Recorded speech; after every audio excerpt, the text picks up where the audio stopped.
तेव्हापासून match fixing हा एक शब्द आपल्या कानावर सातत्याने पडतो, त्याच्यावर चर्चा होते. 1.5 वर्षापासून या महाराष्ट्रामध्ये एक बेकायदेशीर घटनाबाह्य असं सरकार काम करत आहे. आणि ज्या पद्धतीने घटनाबाह्य सरकार काम करत आहे, चालवलं जात आहे, निर्णय घेत आहे, त्याच्यामुळे रोज या देशामध्ये आणि महाराष्ट्रामध्ये संविधानाची, ज्याला आपण पायदळी तुडवणं म्हणतात, तसा प्रकार सुरू आहे. गेल्या 1.5 वर्षात त्या घटनाबाह्य सरकारने घेतलेला प्रत्येक निर्णय हा घटनाबाह्य आहे. सर्वोच्च न्यायालयानं स्पष्टपणे काही निर्देश देऊन सुद्धा, बरं का, विधानसभेचे अध्यक्ष यांनी सुनावणी घेण्यात चालढकल केली, यांनी इतर अनेक कामामध्ये आपला राजकीय रंग दाखवला. आणि या सगळ्या गोष्टी आम्ही सर्वोच्च न्यायालयासमोर रेकॉर्डवरती आणलेल्या आहेत. सर्वोच्च न्यायालयानं त्यांची नियुक्ती ही ट्रायब्युनल म्हणजे न्याय प्रक्रिया देणारी एक व्यक्ती म्हणून केलेलं आहे. ट्रायब्युनल म्हणजे ते न्यायदानाच्या खुर्चीवर बसलेले आहेत. अशा व्यक्तीनं तटस्थ राहायला पाहिजे असं संविधान म्हणतं. पीठासीन अधिकारी, पण हे पीठासीन अधिकारी ज्यांच्यावर न्यायदानाचं कर्तव्य पार पाडण्याची जबाबदारी आहे, हे ज्यांच्यावरती आम्ही आरोप केले आहेत किंवा जे आरोपी आहेत या सगळ्या बेकायदेशीर प्रकरणातले, त्या मुख्यमंत्र्यांना जाऊन भेटतात स्वतः. आणि कारण काय देत आहेत, आत्ता मी कोणालाही भेटू शकतो आणि मी माझ्या मतदारसंघातील कामासाठी भेटलो. मी या ट्रायब्युनलला सांगू इच्छितो की विधानसभा अध्यक्षांचा प्रोटोकॉल असा सांगतो की एखाद्या कामासाठी सूचना देण्यासाठी विधानसभा अध्यक्ष मुख्यमंत्र्यांना पाचारण करतात आणि मंत्र्यांना आपल्या चेंबरमध्ये बोलवतात. विधानसभा अध्यक्ष स्वतः जात नाहीत त्यांच्या कामासाठी, असं प्रोटोकॉल सांगतो. पण हे आता आम्हाला सांगतात की आम्ही का गेलो. तुम्ही का गेला ते सगळ्यांना माहिती आहे. तुम्ही मॅच फिक्सिंगची डेट आणि मॅच फिक्सिंग कशा प्रकारे असावं हे ठरवण्यासाठी गेलात. या सगळ्या गोष्टी सर्वोच्च न्यायालयाच्या रेकॉर्डवरती आता घेतल्या जात आहेत. दुसऱ्या 2 महत्त्वाच्या गोष्टी आम्ही रेकॉर्डवरती घेत आहोत. माननीय प्रधानमंत्री नरेंद्र मोदीजी 12 तारखेला महाराष्ट्राच्या दौऱ्यावर येत आहेत. हा एवढा आत्मविश्वास त्यांच्यात कुठून आला? 10 तारखेला जर एखाद्या घटनाबाह्य सरकारचा फैसला लागणार आहे, आजच्या 10 तारखेला घटनाबाह्य सरकारचा फैसला लागणार आहे, सरकार घटनाबाह्य आहे हे आम्हाला माहिती आहे. मग तुम्हाला एवढी खात्री आहे का हे घटनाबाह्य सरकार टिकणार आहे, टिकवलं जाणार आहे म्हणून तुम्ही येत आहे? तुम्हाला निकाल माहीत आहे का? याचा अर्थ प्रधानमंत्र्यांना निर्णय माहिती आहे. निर्णय दिल्लीतून झाला आहे, फक्त ट्रायब्युनल त्याच्यावर शिक्का मारणार आहे. हे सुद्धा आम्ही रेकॉर्डवरती घेतो. आजच आम्ही वाचलं की मुख्यमंत्री डावोस दौऱ्यावर चालले. जर आज ट्रायब्युनल निर्णय देणार असेल आणि तो घटनेनुसार देणार असेल आणि घटनेनुसार आपण सरकारसह अपात्र ठरणार असाल, तर आपण कोणत्या आत्मविश्वासानं ट्रायब्युनल डावोसला चाललेला शिष्टमंडळ घेऊन? आम्हाला खात्री आपण मुख्यमंत्री आणणार नाही घटनेनुसार, तरी आपण डावोसला जायचा निर्णय घेतलेला आहे. याचा अर्थ असा आहे की तुमचं मॅच फिक्सिंग झालेलं आहे. प्रधानमंत्री, मुख्यमंत्री, भारतीय जनता पक्ष आणि विधानसभेचे सो कॉल्ड ट्रायब्युनल यांचं मॅच फिक्सिंग झालं असून त्या पद्धतीनं निर्णय दिला जाईल असं आधीच ठरल्यामुळे माननीय प्रधानमंत्री महाराष्ट्र दौऱ्यावर रोड शो करायला येत आहेत. राज्याचे घटनाबाह्य मुख्यमंत्री आजच्या निर्णयानंतर डावोसला निघणार आहेत काही दिवसात। याच्यावरून स्पष्ट आहे की मॅच फिक्सिंग या संविधानासंदर्भात घटनेसंदर्भात कोणत्या स्तरापर्यंत गेलेली आहे। त्याच्यामुळे आज काय होईल हा एक औपचारिकपणा आहे, फक्त निर्णय देण्याचा एक औपचारिकपणा असा आम्ही मानतो। त्यांना तो सर्वोच्च न्यायालयाच्या आदेशानं द्यावा लागेल इतकंच। पण सर्वोच्च न्यायालयानं स्पष्ट सांगितलेलं आहे, निर्देश दिलेले आहेत, शिंदे गटानं नेमलेला व्हीप हा बेकायदेशीर आहे। सुनील प्रभू हा शिवसेनेचा जे मूळ व्हीप आहेत ते कायदेशीर आहे, त्यांचा व्हीप हा मान्य आहे सगळ्यांना। हा सर्वोच्च न्यायालयाचा निर्णय आहे।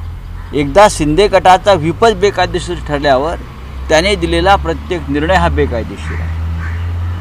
सर्वोच्च न्यायालयानं सांगितलं आहे शिंदे गटात एकनाथ शिंदे यांची गटनेतेपदी झालेली निवड बेकायदेशीर आहे। याचा अर्थ असा आहे मुख्यमंत्री बेकायदेशीरपणे त्या सरकारमध्ये बसलेले आहे। सर्वोच्च न्यायालयानं हे निरीक्षण दिलेलं आहे। राज्यपालांची प्रत्येक कृती आणि कारवाई ही बेकायदेशीर आणि चुकीची आहे। त्याच्यामुळे बहुमताच्या प्रत्येक गोष्टीपासून घेतलेली प्रत्येक घटना ही चुकीची आणि बेकायदेशीर। त्याच्यामुळे हे सरकार गेल्या 1.5 वर्षापासून अत्यंत बेकायदेशीर पद्धतीनं या महाराष्ट्रात राज्य करत आहे। त्यांना राज्य करू दिलं जात आहे। त्यासाठी 2 पक्ष फोडण्यात आले, पक्षांतर घडवण्यात आली, पक्षांतरासाठी कोट्यावधी रुपयांच्या खोक्यांचा वापर करण्यात आला आणि आज नाईलाजानं एक औपचारिकपणा म्हणून त्यांना निर्णय द्यावा लागत आहे।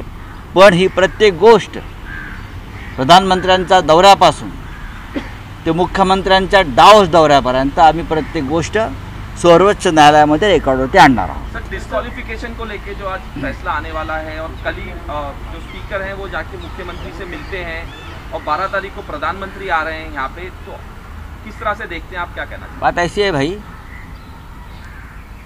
जब से ये क्रिकेट में गैम्बलिंग जुगार और जुगाड़ शुरू हुआ है तब से मैच फिक्सिंग ये शब्द हमें बार बार कान पे आता है। अरे भाई मैच फिक्सिंग है, ये मैच फिक्सिंग है, ये मैच फिक्सिंग है। इस प्रकार की मैच फिक्सिंग महाराष्ट्र में होने जा रही है आज 4 बजे।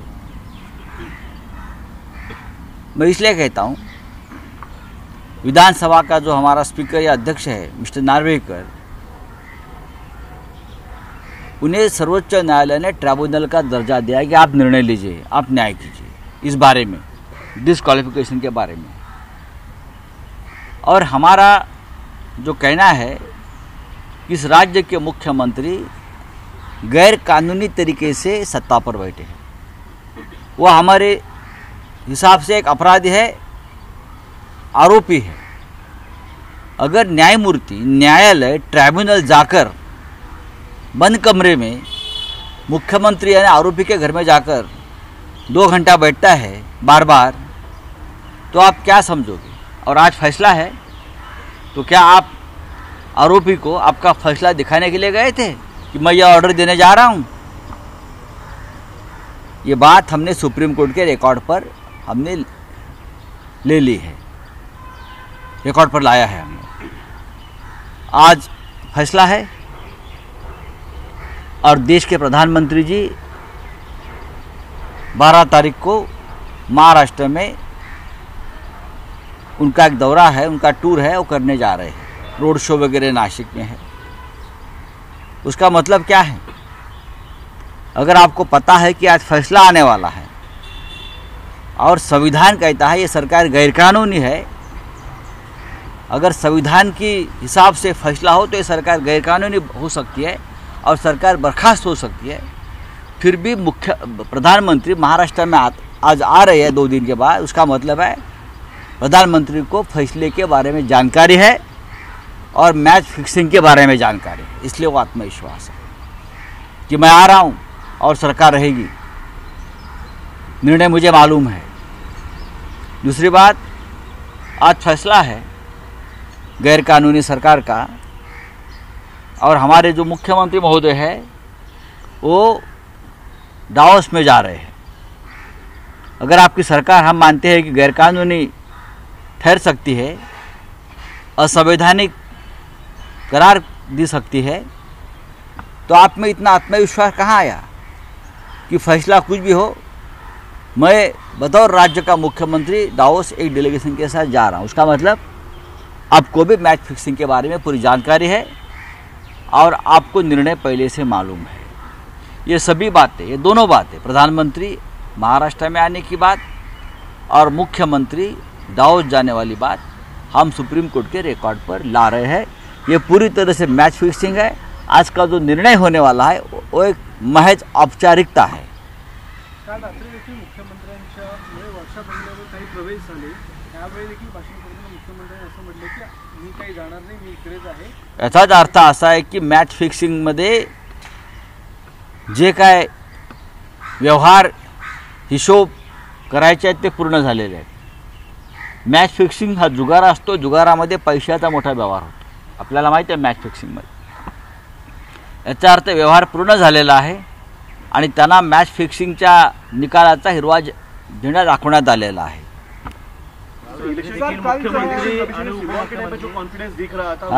इलेक्शन कमीशन के वही है। देखिए, जब से ये सब घटनाक्रम शुरू हुआ है तब से उनके पास जो कॉन्फिडेंस है वो सिर्फ मोदी शाह जी ने दिया हुआ कॉन्फिडेंस है और कुछ नहीं। सब कुछ गैरकानूनी और असंवैधानिक, अनकॉन्स्टिट्यूशनल है। सर, कल आपकी जो दिल्ली में बैठक हुई इंडिया मीट के साथ, क्या हुआ उस बैठक में? सबसे महत्वपूर्ण बात जो एनडीए में सीट शेयरिंग की, तो इंडिया मीट में जो है वो जो बातें चल रही थी कांग्रेस शिवसेना को लेकर, तो सीट शेयरिंग में सबसे महत्वपूर्ण बात क्या निकल के आई है कल की बात? मैं इतना ही कहूँगा कि कल दिल्ली में जो हमारी बैठक हुई है उसमें कांग्रेस, शिवसेना और एनसीपी के प्रमुख नेता उपस्थित रहे। शिवसेना की तरफ से मैं खुद था और हमारे मेरे साथी शिवसेना के नेता विनायक राउत जी थे। कांग्रेस की तरफ से अशोक गहलोत जी, मुकुल वासनिक जी, सलमान खुर्शीद जी, मोहन प्रकाश जी और महाराष्ट्र से नाना पटोले जी, अशोक चौहान, बाला साहेब थोरात साहब थे। एनसीपी से जितेंद्र आव्हाड साहब थे। हमने लगभग 2 या 3 घंटे तक हमारी बातचीत हुई और बातचीत अच्छी रही। हमने तय किया है कि हमको एक साथ लड़ना है। हमने 1-to-1 सीट के ऊपर भी डिस्कशन किया है, कौन कहाँ लड़ेगा ये भी तय हो गया है। लगभग वंचित बहुजन आघाड़ी यानी सम्माननीय प्रकाश आंबेडकर जी को साथ लेना है, ये निर्णय हुआ। फिर स्वाभिमान शेतकरी संगठना ने राजू शेट्टी जी के बारे में चर्चा हुई कि उनको भी साथ लेने का निर्णय हुआ है और अभी जल्दी ही उस बारे में हमारा निर्णय आ जाएगा। सर, आज फैसला आने वाला है। आज जब कल ईडी की रेड होती है, नाही, तुमचं काय? महाविकास आघाडीची बैठक झाली, त्याच्यामध्ये नेमकं काय ठरलं आणि आज प्रकाश आंबेडकरांच्या वंचित बहुजन आघाडीने एक स्टेटमेंट जारी केले। त्यामध्ये त्यांनी असं म्हटलं की आम्ही कोणत्याही महाविकास आघाडीवर सध्या नाही आहोत, संजय राऊत हे धूळफेक करतात। काल महाविकास आघाडीची बैठक महाराष्ट्रात झाली, दिल्लीत झाली। त्याच्यात जागा वाटपासंदर्भात चर्चा झाली। काँग्रेस, राष्ट्रवादी काँग्रेस आणि शिवसेनेचे आम्ही सगळे सहकारी एकत्र बसलो। शिवसेनेतर्फे मी स्वतः आणि माझे सहकारी शिवसेना नेते विनायक राऊत माझ्याबरोबर होते। राष्ट्रवादी काँग्रेसतर्फे श्री जितेंद्र आव्हाड जी होते। काँग्रेसकडून फार मोठं शिष्टमंडळ होतं, त्याच्यामध्ये श्री अशोक गहलोत, सलमान खुर्शीद, मोहन प्रकाश, मुकुल वासनिक आणि महाराष्ट्रातून प्रदेशाध्यक्ष नाना पटोलेजी, बाळासाहेब थोरात, अशोकराव चव्हाण हे प्रमुख लोक होते। आमच्यामध्ये साधारण जागा वाटपावर सविस्तर चर्चा झाली, म्हणजे प्रत्येक जागेवर चर्चा झाली आणि त्यानंतर ठरलं की कोण कोणत्या जागेवर लढू शकेल। आणि आमच्यामध्ये कोणते मतभेद नाहीत. एखाद दुसऱ्या जागेचा जर काही वाद निर्माण झाला असेल तर तो एकत्र बसून सोडवला जाईल, हे आमचं एकमतानं ठरलं. कोण किती जागा लढणार यापेक्षा आपण सर्व जागा कशा जिंकू शकतो ही भूमिका आमची महत्त्वाची आहे. आमच्यामध्ये असाही निर्णय झाला की आपल्यासोबत वंचित बहुजन आघाडी माननीय प्रकाश आंबेडकर साहेबांच्या नेतृत्वाखाली त्यांना आपण समाविष्ट करून घेतलं पाहिजे. राजू शेट्टी यांचं संघटन जे आहे त्यांना सोबत घेतलं पाहिजे आणि त्यांच्यासाठी आपण काही जागांचा विचार केला पाहिजे. प्रकाश आंबेडकर यांच्या संदर्भात आम्ही अशी भूमिका मांडली की शिवसेना आणि प्रकाश आंबेडकरजी किंवा वंचित बहुजन आघाडी यांची युती आधीच झालेली आहे. त्याच्यामुळे महाविकास आघाडीतलं त्यांचं स्थान हे महत्त्वाचं आहे. आम्ही त्यांना मानतो, ते आमच्याबरोबर आहेत. आणि आता त्यांना कसं सामावून घ्यायचं, कोणत्या जागा आपण त्यांना देऊ शकतो या संदर्भात लगेच चर्चा होईल. आम्ही सगळे मिळून या महाराष्ट्रामध्ये 40पेक्षा जास्त जागा जिंकू इतकी ताकद आमच्यामध्ये आता आहे. मुंबई असेल, कोकण असेल, विदर्भ असेल, मराठवाडा असेल, ज्या ज्या ठिकाणी उमेदवार आणि पक्ष यांची ताकद आहे त्यानुसार ती जागा त्या पक्षाला मिळेल, याच्यावरती एकमत आहे. आपण जे म्हणताय की वंचित बहुजन आघाडीचं काय पत्र काय म्हटलं आपण, त्यांनी प्रसिद्धीपत्र काढल्याने म्हटलंय की आम्ही अजूनही कोणाबरोबर नाही. संजय राऊत यांनी जे स्टेटमेंट केलं ते धुळफेक आहे. नाही, अजिबात धुळफेक नाही. माझं स्टेटमेंट नेहमी क्लिअर असतं. ते आमच्याबरोबरच आहेत असं आम्ही मानतो आणि ते महाविकास आघाडीचे घटक आहेत असं आम्ही मानतो, कारण त्यांची आणि शिवसेनेची युती आधीच झालेली आहे. आणि मी असंही म्हटलेलं आहे, या देशात ज्या प्रकारचं हुकुमशाही, भयंकर हुकुमशाही, नरसंहार करणारी हुकुमशाही, लोकशाहीचा नरसंहार करणारी हुकुमशाही जी आहे ही डॉक्टर बाबासाहेब आंबेडकर यांच्या भूमिकेच्या आणि विचारांच्या विरुद्ध आहे. डॉक्टर बाबासाहेब आंबेडकर यांना अभिप्रेत असलेला भारत हा नाही. डॉक्टर बाबासाहेब आंबेडकर यांनी जे संविधान लिहिलं आणि देशाला दिलं ते संविधान रोज पायदळी तुडवलं जात आहे हुकुमशाही प्रवृत्तीकडून. आणि या हुकुमशाही प्रवृत्तीचा पराभव व्हावा कायमचा, विशेषतः मोदी सरकारचा, ही माननीय प्रकाश आंबेडकर यांची ठाम भूमिका आहे. आणि त्या संदर्भात ते महाराष्ट्रात नव्हे तर संपूर्ण देशामध्ये आपल्या भूमिका मांडताना मला दिसत आहेत. अगदी जागतिक स्तरावर सुद्धा प्रकाश आंबेडकर याविषयी बोलत आहेत.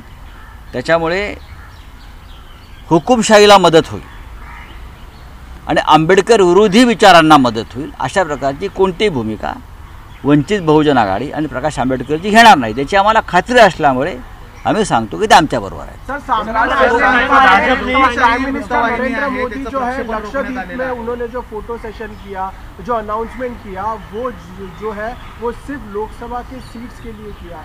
ये आपने खुद सामने में आज लिखा. तो उसमें गलत क्या है मुझे बताइए. एक एक सीट का झगड़ा, एक एक सीट के लिए संघर्ष, एक एक सीट के लिए युद्ध चल रहा है, उसमें लक्षद्वीप भी है. इसका मतलब ये है कि 400 पार का जो नारा है, हाँ, वो हवा में तिरंदाजी है. एक एक सीट के लिए आप कितना बड़ा नाट्य बना रहे हो. हमने प्रधानमंत्री मोदी जी का, हमारे देश के प्रधानमंत्री का जो अपमान हुआ है वो निषेध और धिक्कार किया है. लेकिन अभी जो राजनीति चल रही है एक सीट के लिए, वो बहुत ही क्या बोलते हैं, मजा लेने वाली बात है आजकल. चलो, थँक यू.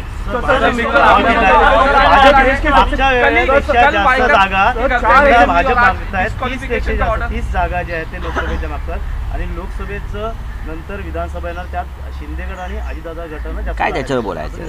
हा राम मंदिर जाने के लिए मना किया हुआ है.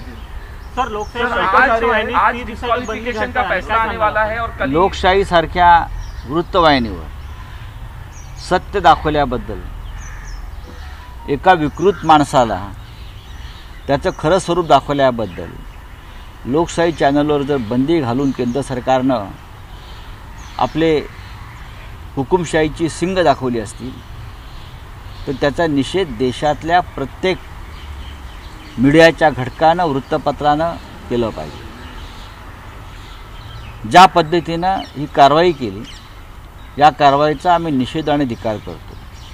या देशामध्ये कोणीही कसे बेछूटपणे वागावं आणि त्याच्यावरती मीडियानं आवाज उठवू नये का सत्य दाखवू नये हे या सरकारला वाटत असेल तर ते लोकशाही विरोधी आहे. ही वृत्तपत्र स्वातंत्र्याची गळचीपी आहे आणि आम्ही सगळे लोकशाही म्हणून लोकशाही वाचवण्यासाठी लोकशाही बरोबर आहोत. सर, विधानसभा अध्यक्षांचा आत्ताच स्टेटमेंट आलेला आहे की हा जो निकाल आहे तो कोणत्याही त्रुटीपूर्ण राहणार नाही, अतिशय चांगला आणि बेंचमार्क निकाल असेल आणि जे आर्टिकल 10 आहे जे 10 आहे त्याच्या वेगळ्या अर्थाने विचार करून आम्ही अर्थाने हा वेगळा अर्थ म्हणजे त्यांच्या सोयीचा अर्थ असू नये. हा जो वेगळा अर्थ आहे ना संविधानाचा हा आम्हाला माहिती आहे. आता तुम्ही जो वेगळा अर्थ काढताय मॅच फिक्सिंगचा त्याच्यावरती आमचं लक्ष है. बोलिए आपका क्या है? देश के 4 बड़े शंकराचार्य हैं, उन्होंने राम मंदिर में जाने के लिए मना किया. सर, कल आज फैसला आने वाला है और कल रविंद्र वाइकर के घर पे ईडी की रेड होती है, किस तरह से देखते हैं? और अभी जस्ट जो स्पीकर का स्टेटमेंट आया है जजमेंट. ठीक है, स्पीकर का स्टेटमेंट की बात छोड़ दीजिए. वो स्पीकर का स्टेटमेंट नहीं है, वो एक बीजेपी कार्यकर्ता का स्टेटमेंट है. दूसरी बात है हमारे साथी रविंद्र वाइकर जी के ऊपर कल जो रेड्स हुई है वो सबको मालूम है. पूरा राजनीतिक मामला है.